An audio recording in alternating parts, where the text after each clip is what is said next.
Alright guys, right now we're going to learn how to strap down and haul flatbed freight. And how not to strap it down. And how not to do this.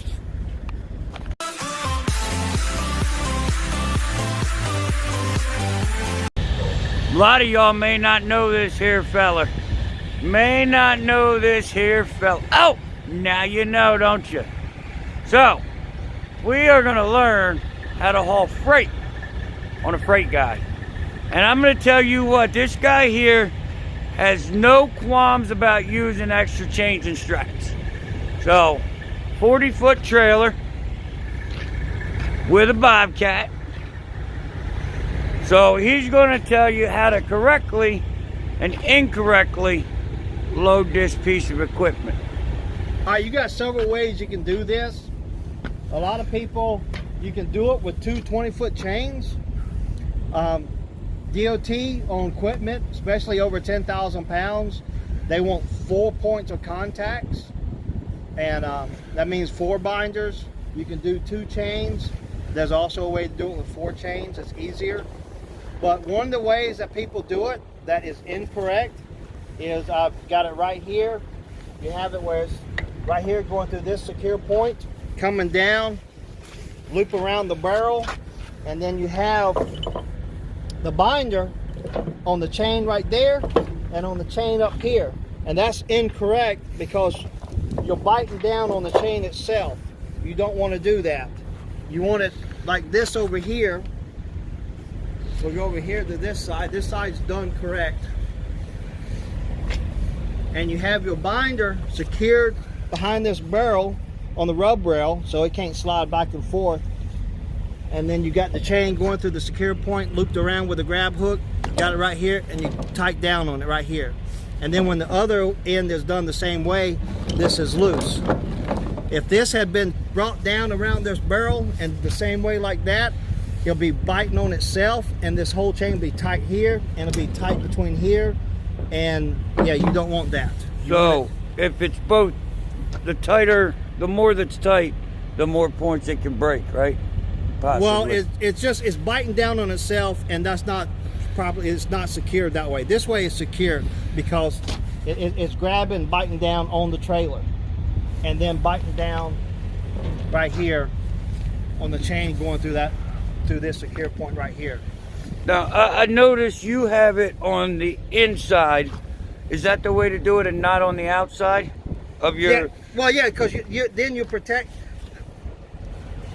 You can probably do it either way. I do it like this. I've not seen it done the other way.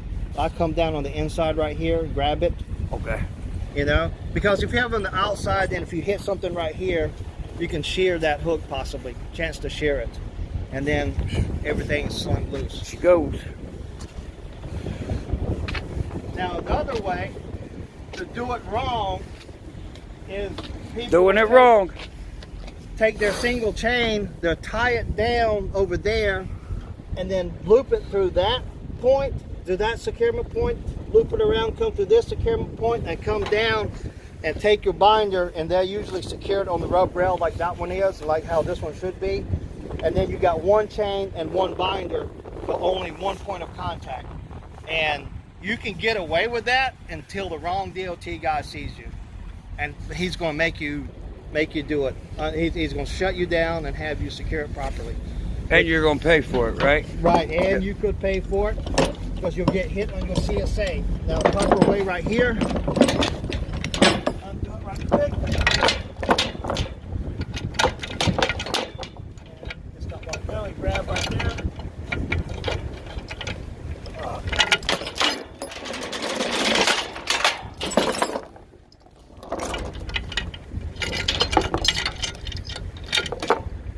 And here's another thing right here. If you notice on all these links, you see this attachment point where the link is welded, and then right here the solid. That's the weak part, the weak part of the link. And so you don't want to secure right there. You want to secure the opposite of So that. you want the weak part away from the throat of the hook. Right. Yep. You want it just like that. And they will hit you for that if they see it. And of course,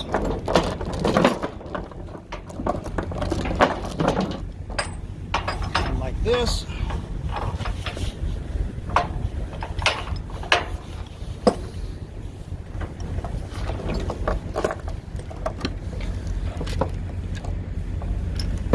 There you go, and tight her down. So guys, see, this is all about attention to detail. Oh, there we go. And see, you gotta pay attention because it can, you know, come undone.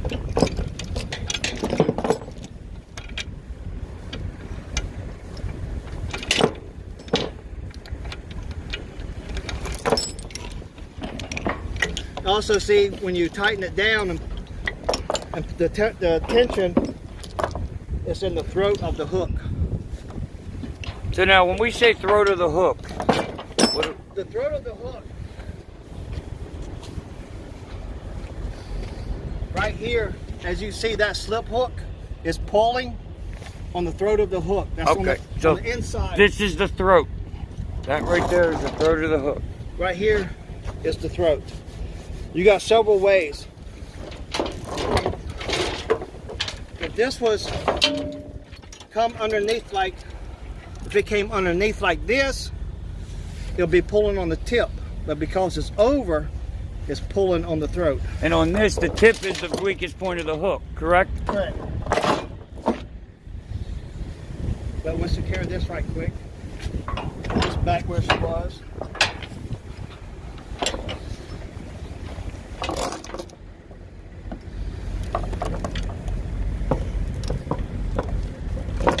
And then you just tighten her down.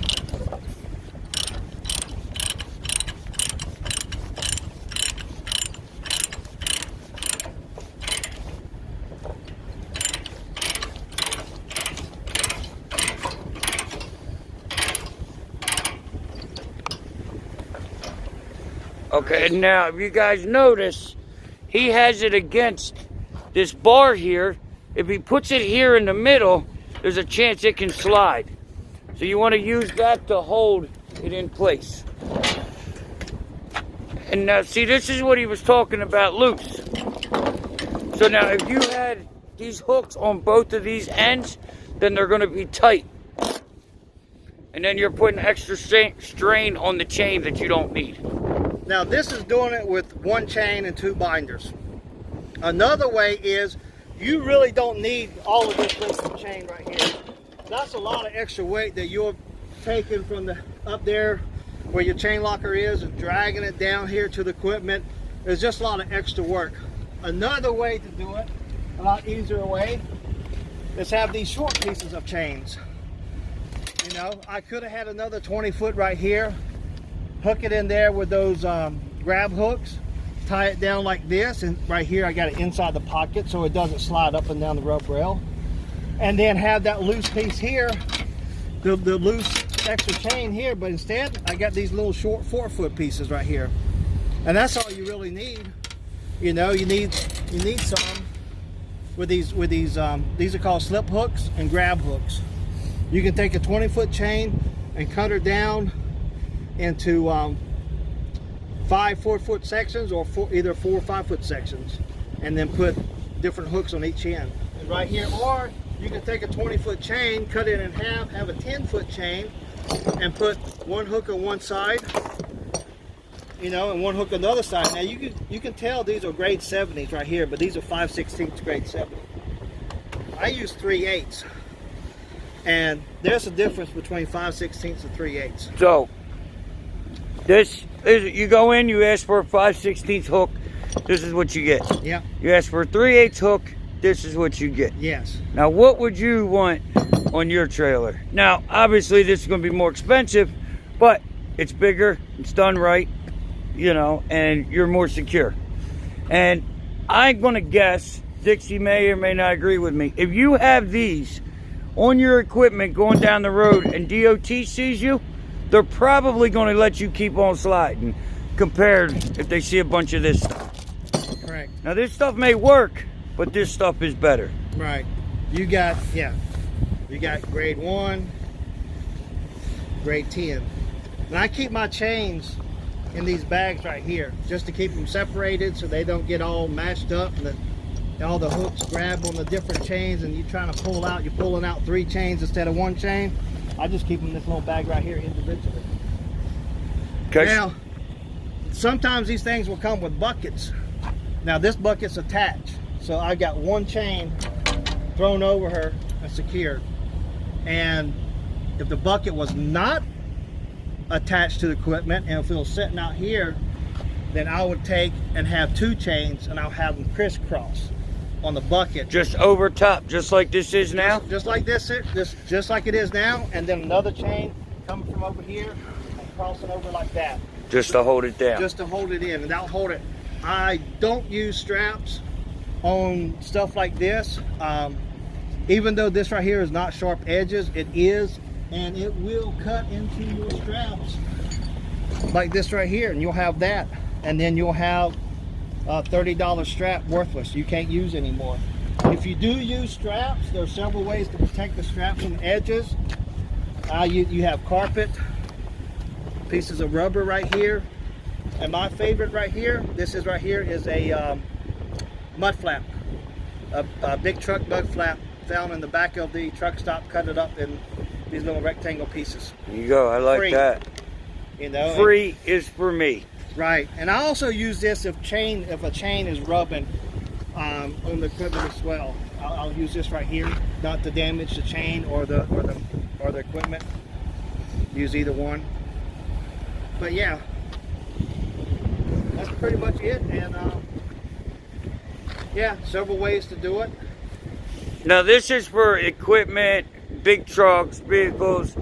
Now, what's the requirement on how many you need? Let's say this is a 15,000 pound semi. Is it so much per length, so much per weight?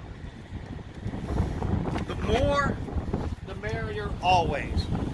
Big old 15-pound semi, I would use a minimum of six anchor points, Okay. just to be safe. You know, And a point of contact means a binder, right?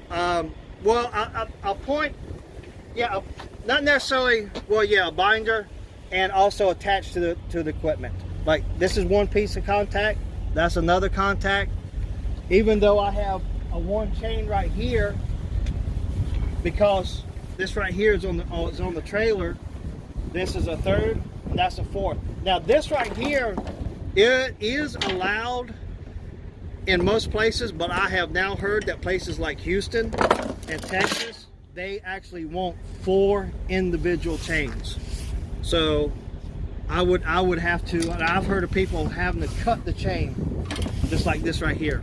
Okay. You know, and then they have 4 separate chains. All right. You know, you can do it with 2 chains as long as you do it like this, where you have 4 points of contact, and not, yeah, and not how you would loop it through there with only 1 chain and 1 binder.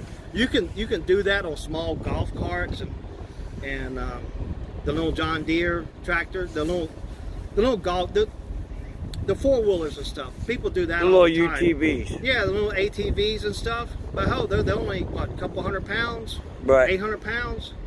This thing right here is 8,000 pounds. It's under that 10,000 pound. However, because it's machinery and construction equipment, you're better off to have 4 points of contact. All right, now. Good. Yeah, I mean, that's the way I do it. So now, when you buy these trailers, you just get a deck. You know, you'll get like these. These are added on. Those are added on. Added on. There are some trailer manufacturers that don't even put the rub rail with the barrels and the stake pockets. You just get the trailer without. But in order to do the job correctly, you would need something like this. You need the rub rails. This rub rail makes it 102 inches. Okay. Right. And which is illegal. You cannot go over 102 inches. Right, of the load. The securement right here, you're allowed for that. You got your hooks. I got these D-rings, these removable D-rings right here. You know, they're over that 102, but you know, they're not part of the. Right, so he's got these D-rings and these stakes here. He can move these all around his trailer, you know, with a pin there. So yeah, you can go and you can have them weld them all over, but this, in my opinion, this is the way to do it. Now I do have some that are welded, and they're up here. They're right here. Let's see. One on either side, and they're attached to the main I-beam right here. Now, not on this little flimsy little decoration piece. They're actually on the I-beam itself. I don't know. I think you can see that there. Yeah, there you go. So it's all about having the right equipment, and you know, you never know what you're gonna need. And this is proof here. You can use anything pretty much. You know, and he's got this, and I know we're talking equipment, but if you're doing like AC units and square stuff, you can use stuff like this here. So. And I got D-rings back here as well. And these are heavy D-rings. They're attached to the frame, but I got a big old heavy one right here. And I got one right here. And I'm actually thinking about getting a few more welded right here as well. There's one in there, guys. I don't know if you can see it. Where would you put the other one? Hey, I'm gonna get on these corners right here, one over there, and then I'll get another one right here, possibly, most likely. See, the more points of contact you can have on your trailer, like the more angles you can get, the better you're going to be. And so yeah, take all different loads, because all of these things secure differently. You know. There's no book on do it this way and that's it. You know, there's just not. So that is how you secure equipment to a freight trailer. That's how you load a flatbed. Now, how come this is here, Dixie? Why do you have it right here? Put the weight over the axles. So you want all your weight over your axles? Not all your weight. You want some tongue weight. However, I got enough tongue weight with my deck over the gooseneck and the equipment, and I'm adding another piece right here that's going to 10,000 pounds across that 18 feet right there. So now, if you weren't going to put that 10,000 up there, would you still have this here, or would you move it a little more forward? I'll probably move it a little bit more forward, but not much more. All right, so that's what he's got. Got schooled by Dixie May on loading a flatbed. So, good? Yeah. You said that's all the schooling for today. Like, share, subscribe, hit that ding ding.